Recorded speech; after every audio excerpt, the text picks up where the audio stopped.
Bonjour chers amis, nous sommes encore ici dans la Sierra Cabrera, vous voyez le paysage très aride derrière moi. Et nous allons justement parler ici des écosystèmes désertiques et des zones arides. Alors ici, bon, ce n'est pas réellement un désert, mais c'est une zone aride. On va voir pourquoi directement après. Qu'est-ce qui caractérise un désert ou une zone aride? Ce n'est pas la chaleur, parce qu'il y a des déserts il y a des zones arides qui sont particulièrement froides, où il y a des températures très négatives. Ce n'est pas le fait qu'il y a du sable. Vous voyez ici, c'est une zone aride, mais il n'y a pas de sable. C'est même pas les rochers, le sol, etc. Non, c'est tout simplement le manque de précipitation d'eau. Et comme vous le voyez ici, nous sommes dans un environnement qui est très sec, où il n'y a pas d'eau. Alors nous sommes ici dans la Sierra Cabrera, en Andalousie, mais nous sommes en fait ici que seulement à une soixantaine de kilomètres du désert de Tabernas, qui est le seul véritable désert d'Europe. Donc là, on parle d'un véritable désert, avec même des dunes de sable, etc. Alors pourquoi est-ce que je n'y ai pas été pour faire cette vidéo? Simplement parce qu'il fait trop chaud. Pour le moment, il fait 50 degrés et je ne suis pas sûr que même ma voiture aura tenu pour y aller, ou quand même moi non plus d'ailleurs. Donc à la limite, si je veux le filmer, j'y retournerai une autre saison où il y aura des températures beaucoup plus acceptables. Alors ici, comme vous le voyez, c'est un environnement où il ne pleut pas beaucoup. Donc il y a très peu de précipitations.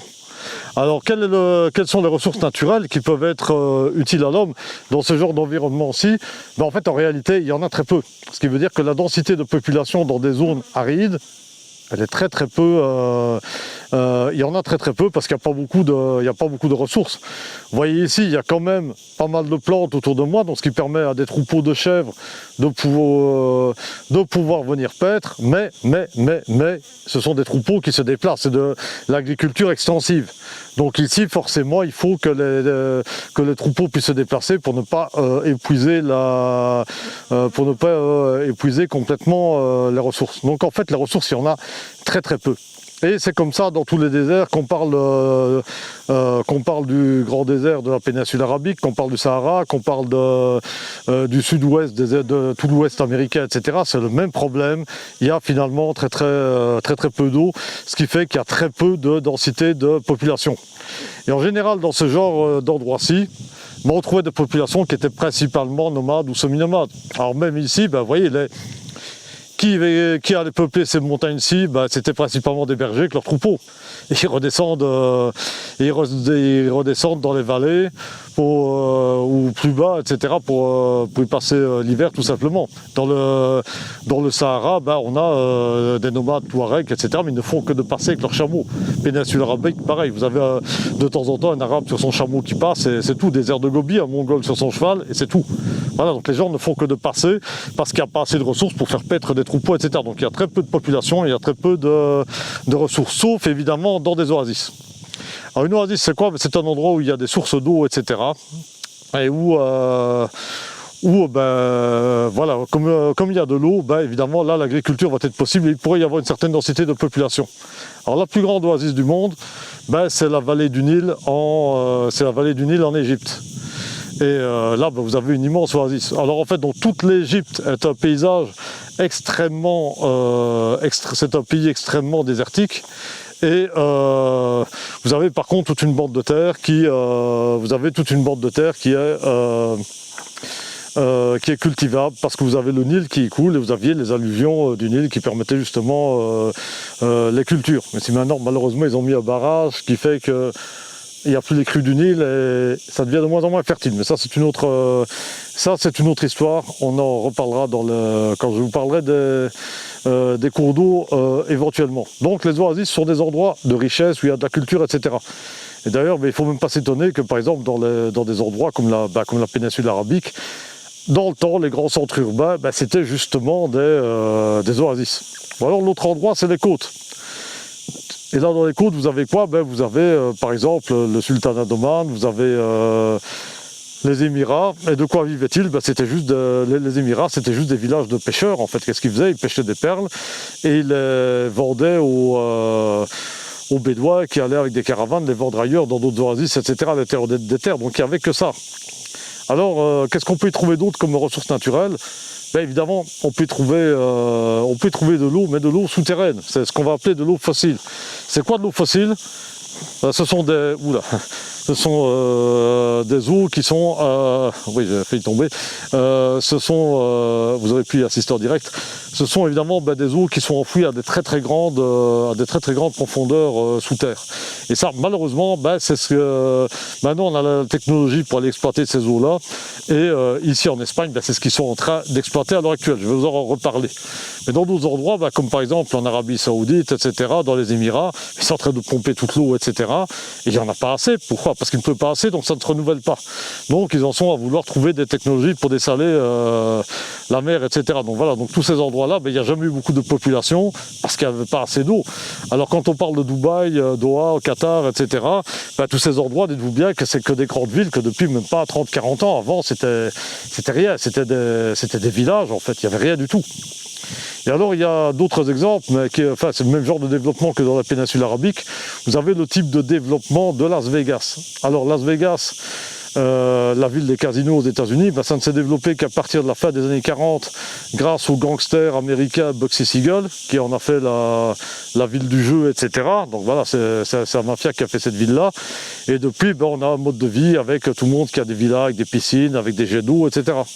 Le problème, c'est que comme dans le désert du Nevada et dans tout l'ouest des États-Unis, il ne pleut pas beaucoup, bientôt, ils sont tous en train de pomper les nappes d'eau fossile, ils sont tous en train de pomper dans les nappes d'eau fossile justement pour leur villa avec piscine et tout ça. Voilà, bientôt, un jour, dans pas très longtemps, l'ouest américain ne sera plus habitable. Et justement, ça se désertifie de plus en plus. Il y a de moins en moins d'eau et tout l'environnement est malheureusement en train d'y mourir. Donc l'exemple de développement à l'américaine dans l'ouest américain, c'est un très très mauvais exemple parce qu'on a pompé dans les nappes phréatiques pour y développer de l'agriculture intensive, pour que tout le monde puisse avoir sa villa avec piscine, etc. Et tout a été pompé aussi, toutes les nappes ont été pompées pour les envoyer en Californie, qui est un environnement méditerranéen qui était beaucoup plus accueillant. Pourquoi? Quasiment tous les fruits et légumes des États-Unis sont cultivés en Californie. Mais là, tout est... voilà, il y a de moins en moins d'eau, donc là aussi on est devant une énorme catastrophe naturelle. Donc d'ici une centaine d'années, est-ce que toutes ces villes-là existeront toujours? Est-ce que ce mode de vie-là existera toujours? Rien n'est moins sûr, tellement on a exagéré. Et en Espagne, c'est le même problème. Parce que ici, si je tourne un peu la caméra comme ceci, vous voyez les surfaces blanches que vous voyez, ici, un peu plus loin, là ce sont des serres, tout simplement. Alors en fait, tous les fruits et légumes que nous mangeons, en fait, ils viennent d'ici. Tout est cultivé ici sous serre, ce qui fait que maintenant, c'est génial, on peut manger des tomates, des poivrons toute l'année pour pas cher. Donc déjà, c'est une catastrophe environnementale parce que sous serre, ça consomme de l'électricité, il faut la clim, il faut le chauffage, etc.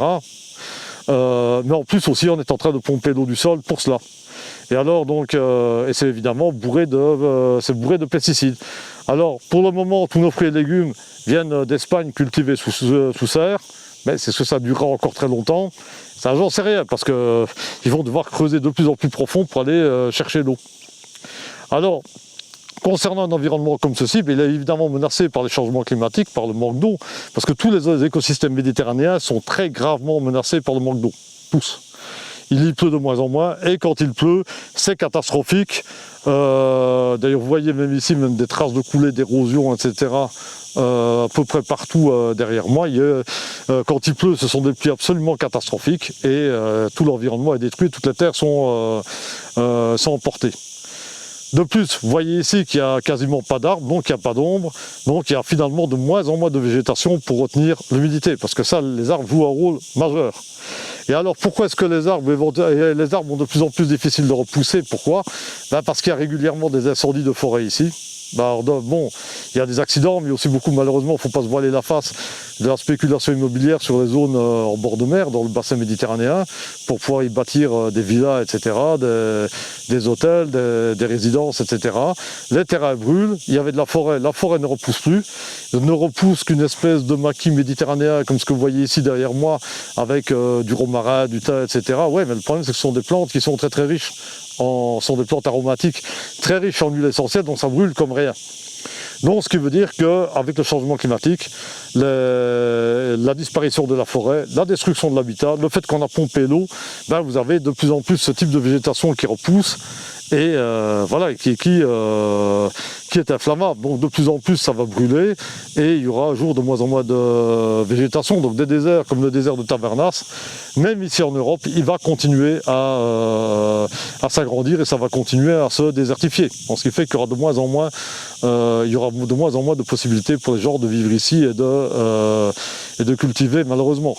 Alors évidemment, la dernière ressource naturelle, c'est ce qui fait la richesse des pays comme le Qatar, les Émirats, etc., ben c'est le pétrole. Alors là, si on trouve du pétrole, de l'or, des diamants, du gaz, etc., ben ça va vous permettre d'avoir des revenus et de tout importer.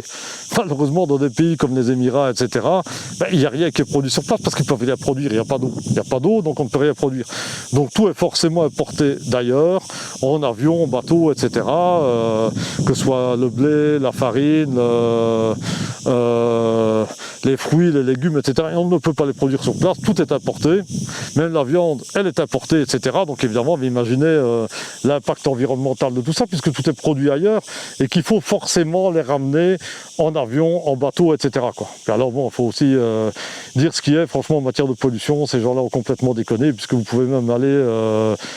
Bon, évidemment, ils sont riches, ils peuvent se le permettre, vous allez me dire, vous pouvez vous permettre d'aller faire même du ski, ils ont des pistes de ski couvertes, etc., climatisées, etc. Donc voilà, on en est arrivé là. Donc avant, il y a 30-40 ans, les zones les plus pollueurs du monde, ben, c'était le modèle américain, quoique le modèle australien est pas mal aussi, c'est dans le même genre.